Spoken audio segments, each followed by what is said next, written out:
Krishna to all devotees. तो हम हैं बस में और अब हम जा रहे हैं बद्रीनाथ धाम के लिए। केदारनाथ से वापस लौटते वक्त देर रात हो जाने के कारण हमें सोनप्रयाग में ही रुकना पड़ा, क्योंकि हम थक चुके थे और देर रात पहाड़ों पर ट्रैवल करना सेफ नहीं होता। रात सोनप्रयाग के एक लॉज में बिताने के बाद जैसे ही मॉर्निंग हुआ हम रेडी होकर निकल पड़े बद्रीनाथ धाम के लिए। सोनप्रयाग से बद्रीनाथ का डिस्टेंस 227 किलोमीटर्स है, जो कि हमें ये इनएक्सेसिबल रोड के थ्रू तय करना है।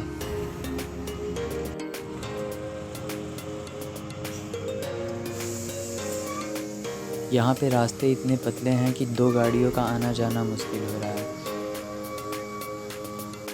इतना बुरी तरीके से लैंडस्लाइड हुआ है जिस वजह से इतने देर तक ट्रैफिक था। करीबन 1.5 घंटे ट्रैफिक में बिताने के बाद हम अच्छे रोड पर आए और अब लग रहा था कि आगे से रोड्स अच्छे हैं। और फिर कुछ ही दूरी तय करने पर हमारी मिसअंडरस्टैंडिंग दूर हो गई, क्योंकि आगे भी दुर्गम रास्ते बहुत हैं। कंटिन्यू हमारी बस इन पहाड़ों, नदियों और ये दुर्गम रास्तों के बीच से चल रही है।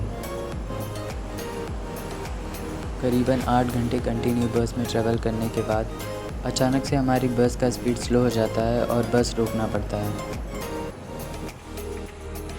फिर हमें लगता है कि बस कुछ ही टाइम में रिपेयर हो जाएगी, तो हम बस से नीचे उतर जाते हैं और ये व्यूज़ देखने लगते हैं। फिर हमें पता चलता है कि ये कंप्यूटर बेस्ड बसेज़ हैं जो कि यहाँ पे नहीं रिपेयर हो सकते। यहाँ से 40 किलोमीटर दूर से टेक्नीशियन को बुलाया जाता है, जिसे आने में घंटों लग जाते हैं, और ड्राइवर हमें कहता है कि आप सब किसी होटल में रुक जाइए। और फिर मॉर्निंग तक बस रिपेयर हो जाता है और हम फिर से निकल पड़ते हैं। कुछ दूरी तय करने के बाद हम फिर से बहुत ही लंबे ट्रैफिक में फंस जाते हैं। फिर बस से उतरकर हम नीचे आ जाते हैं और एक साइड में बैठकर यह व्यू देखते हैं। इस बार भी ट्रैफिक का रीज़न यह लैंडस्लाइड ही था। इस लैंडस्लाइड में पहाड़ की मिट्टी और पत्थर के साथ पेड़ भी नीचे गिर गए हैं। हम करीबन 3 घंटे से इस लैंडस्लाइड से हुए ट्रैफिक में फंसे हुए थे और फाइनली अब जाके हम इससे बाहर निकलते हैं। धीरे धीरे गाड़ी आगे बढ़ रही है और ट्रैफिक भी क्लियर हो रहा है। यहाँ से आसमान बिल्कुल साफ़ और नीला दिख रहा है। रास्ता ख़राब होने के वजह से हमें बहुत संभल कर आगे बढ़ना पड़ रहा है। लैंडस्लाइड का डर हमेशा ही बना रहता है। यहाँ पे हमेशा वेदर कंडीशन ठीक नहीं रहता है, बट अभी तो एकदम ही साफ़ है। आई थिंक हम पहुँचने वाले हैं, तो यहाँ पे गाड़ी की चेकिंग हो रही है। तो यहाँ गाड़ी की चेकिंग हो गई है और अब हम आगे चलते हैं। ज़मीन की सतह से बहुत ही ऊपर आ चुके हैं, जिस वजह से यहाँ का एटमॉस्फेयर बहुत ही क्लियर दिख रहा है। तो फाइनली हम पहुँच गए हैं। हमने 12 आवर्स का रास्ता 24 आवर्स में तय किया। इवनिंग हो चुका है, तो अब हम यहीं पर रुकेंगे और मॉर्निंग होते ही हम बद्रीनाथ दर्शन के लिए निकलेंगे। तो मॉर्निंग हो गई और अब हम चलते हैं बद्रीनाथ भगवान के दर्शन करने। यहाँ से बस 1 किलोमीटर दूरी पे है भगवान का मंदिर। बद्रीनाथ केदारनाथ से थोड़ा डिफरेंट है। वहाँ पे हमें 16 किलोमीटर की ट्रैकिंग करनी पड़ी थी और हमें यहाँ पर ट्रैकिंग नहीं करना पड़ रहा, क्योंकि यहाँ पे ऑलरेडी व्हीकल्स आते हैं। यह अष्टकेसरी कक्षेत्रम सत्संग हॉल है, जो कि नॉन प्रॉफिट ऑर्गेनाइजेशन है। यह श्री रामानुजाचार्य जी हैं, जो कि एक इंडियन हिंदू फिलोसोफर हैं। तो अब हम इस ब्रिज के ऊपर आ गए हैं और यहाँ से हमें सीधे जाना है।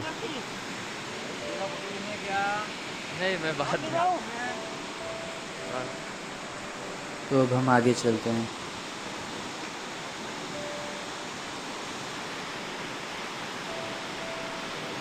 अब यहाँ से हमें राइट जाना है। यहाँ का वेदर कल तो बहुत ठीक था, बट आज बहुत ही ज़्यादा ठंड है।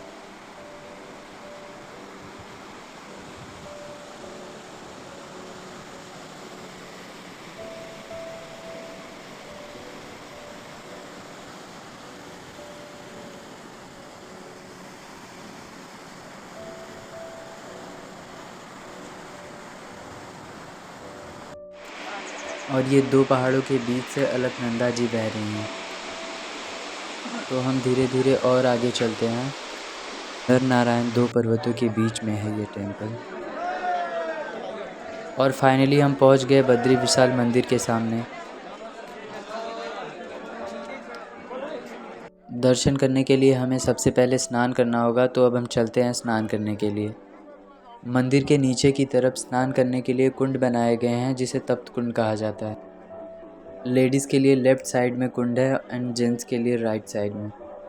और आज के दिन एकादशी है, तो एकादशी के दिन तप्त कुंड में स्नान करने का कुछ अलग ही लाभ है। यहाँ पर बिल्कुल गर्म पानी है, तो हम स्नान करके चलते हैं दर्शन के लिए। तो मैंने अब स्नान कर लिया और अब देखते हैं कि कितने दूर तक लाइन लगा है दर्शन के लिए। और यहाँ पे पिंडदान किया जा रहा है।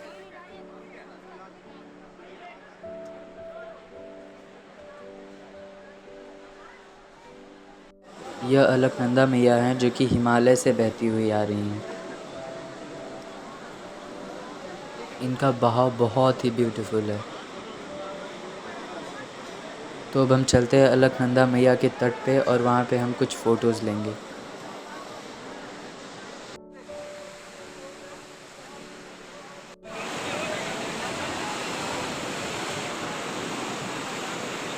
प्रोक्षण करके यहीं कुछ पल अलकनंदा मैया के साथ बिताता हूँ।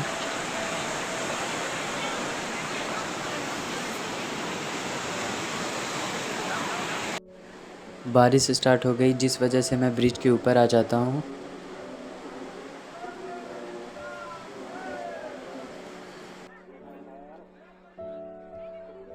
जैसे ही बारिश रुकी मैं जल्दी जल्दी आया मंदिर के सामने और फिर देखा यहाँ पे तो काफ़ी लंबी लाइन लगी हुई है।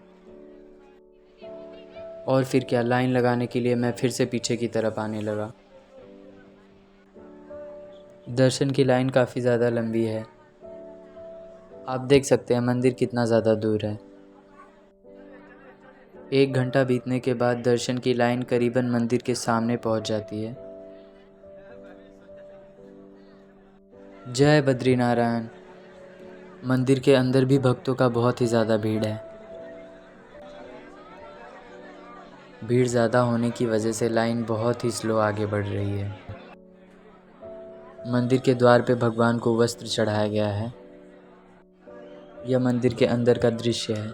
हमने भगवान का दर्शन कर लिया, बट यहाँ पे वीडियो या पिक्चर क्लिक करने का परमिशन अलाउ नहीं है।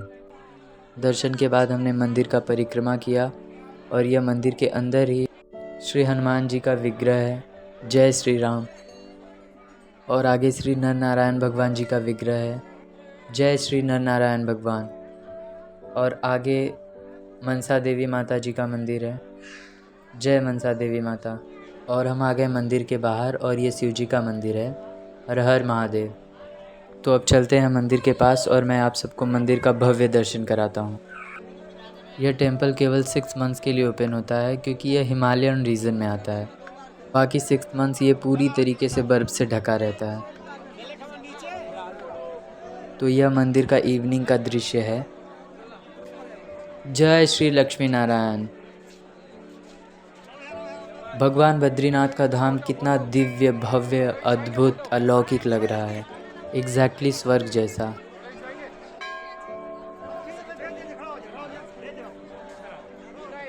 श्री श्री बद्रीनारायण भगवान की जय। तो मैं चला धर्मशाला की तरफ और वीडियो यहीं पे ख़त्म करते हैं और मिलते हैं नेक्स्ट वीडियो में। Hare Krishna to all. Subscribe the channel and hit the bell icon.